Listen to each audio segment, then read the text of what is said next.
आपण समजा कुठल्या प्रॉप फंड्समध्ये आपण समजा रजिस्ट्रेशन करणार असू, पहिली गोष्ट अशी कोणती गोष्ट बघू नका जे तुम्हाला तुमच्या पैशावरती लगेच त्यांचं रिअल अकाउंट ट्रेड करायला देणार आहेत, ते म्हणजे तुमचे पैसे गेले. कोणतीही प्रॉप फंड्स त्याचे एकदा डिस्क्लेमर वाचा की त्याच्यामध्ये आधी ते चॅलेंजेस करायला लावतात. तुम्ही ज्यावेळेस चॅलेंज पास होतात त्यावेळेसच तुम्हाला त्यांचं MT5चं एक रिअल अकाउंट भेटतं.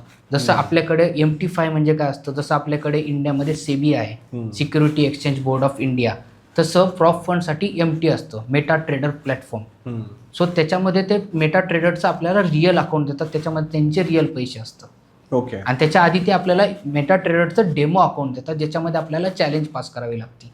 सो ह्या फ्रॉडपासून वाचण्यासाठी आधी ते बघा की ते मी असं पण वाचलेलं आहे काही ठिकाणी की ते म्हणतात की तुम्ही इन्व्हेस्ट करा, म्हणजे तुम्ही चॅलेंज घ्या आणि चॅलेंजला तुम्ही म्हणजे तुम्ही विदाऊट चॅलेंज देखील, म्हणजे तुम्ही 10,000 टाका, विदाऊट चॅलेंज देखील आम्ही तुम्हाला रिअल अकाउंट देऊ. सो ते फेक्स आहेत.